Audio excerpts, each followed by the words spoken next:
Olá, seja muito bem-vindo a este Evangelho do domingo, dia 13 de agosto, 19º domingo do Tempo Comum. Hoje celebramos o Dia dos Pais, quero rezar por todos os pais e o início da Semana Nacional da Família, recordando a vocação matrimonial, a vocação familiar, esse chamado de Deus a sermos família. Ouçamos o Evangelho deste 19º domingo do Tempo Comum, Mateus 14, versículos do 22 ao 33. O Senhor esteja convosco, Ele está no meio de nós. Proclamação do Evangelho de Jesus Cristo segundo Mateus. Glória a vós, Senhor. Depois da multiplicação dos pães, Jesus mandou que os discípulos entrassem na barca e seguissem à sua frente, para o outro lado do mar, enquanto ele despediria as multidões. Depois de despedi-las, Jesus subiu ao monte para orar a sós. A noite chegou e Jesus continuava ali sozinho. A barca, porém, já longe da terra, era agitada pelas ondas, pois o vento era contrário. Pelas 3 horas da manhã, Jesus veio até os discípulos andando sobre o mar. Quando os discípulos o avistaram andando sobre o mar, ficaram apavorados e disseram: "É um fantasma", e gritaram de medo.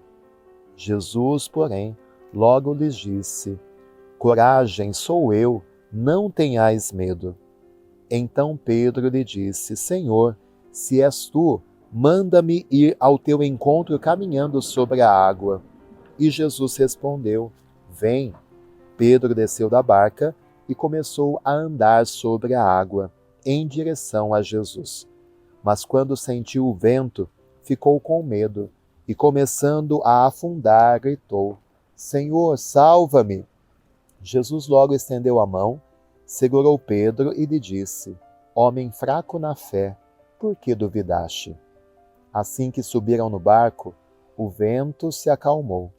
Os que estavam no barco prostraram-se diante dele, dizendo: "Verdadeiramente, tu és o Filho de Deus."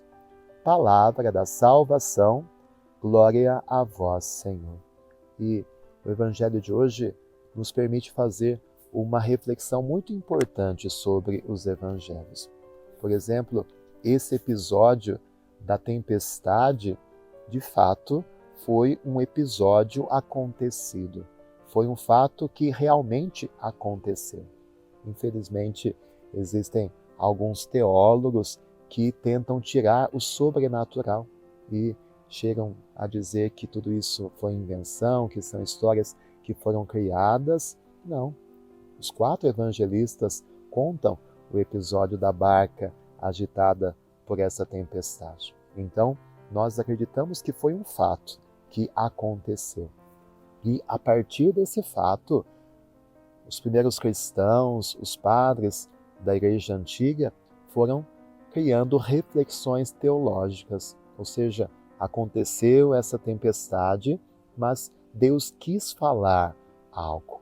Então, existe uma interpretação teológica que é dada a partir de um fato acontecido.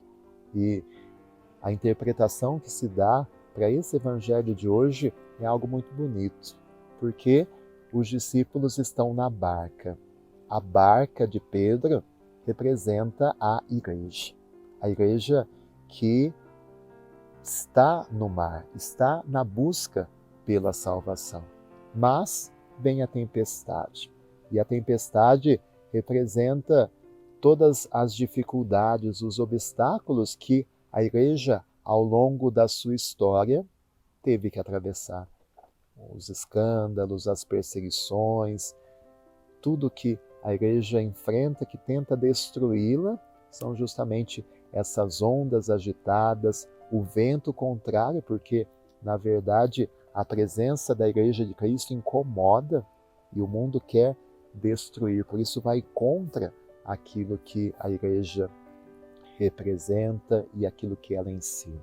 Então, esta barca agitada nesse mar, pelos ventos, pelas ondas agitadas, representa justamente isso. A igreja que no mar do mundo, enfrenta tantas perseguições, tantas provações. E como nós somos a igreja, nós podemos aplicar isso também para a nossa vida. Quando decidimos ser igreja e navegar nos mares deste mundo, enfrentamos também muitas tempestades, muitos ventos contrários. E onde está Jesus nesse momento? Não está fisicamente dentro do barco, mas está sobre o monte. E os padres da igreja dão a interpretação de que esse Jesus que ressuscitou e subiu aos céus, então Jesus que sobe no monte para orar, significa esse Jesus que não está dentro da barca fisicamente, mas está rezando pela barca. Jesus não está aqui fisicamente no meio de nós, mas quando ele foi elevado aos céus, ele se colocou em oração. Jesus é aquele que reza por nós. Jesus é aquele que intercede pela sua igreja. Por isso, não temos essa presença física de Jesus no nosso meio, mas temos a sua presença espiritual através da sua intercessão. Jesus reza pela sua igreja. Jesus intercede por nós nas tempestades da nossa vida. E o Evangelho diz que às 3 horas da madrugada, ou seja, no momento mais escuro, no momento mais difícil, Jesus, ele vem caminhando sobre as águas. E aí a gente volta lá para o livro do Gênesis, em que diz que antes existia o caos e o Espírito pairava sobre as águas, para dizer que desde lá da criação, Deus, ele é superior ao caos, à bagunça, às dificuldades, aos problemas. E Jesus, caminhando sobre as águas, quer representar tudo isso, muito maior do que as perseguições, os escândalos, as provações que a igreja enfrenta e que nós enfrentamos na nossa vida, é o poder de Deus. Deus tem o poder de caminhar. Ele é superior a todas essas ondas agitadas. E Jesus dá o poder a nós, que nós também possamos caminhar sobre essas águas. E quando Pedro começa a caminhar sobre as águas, é justamente por isso Jesus concede a ele o poder de dominar o caos, de organizar as bagunças, de ser maior do que as provações e as tempestades que batem sobre o barco da igreja.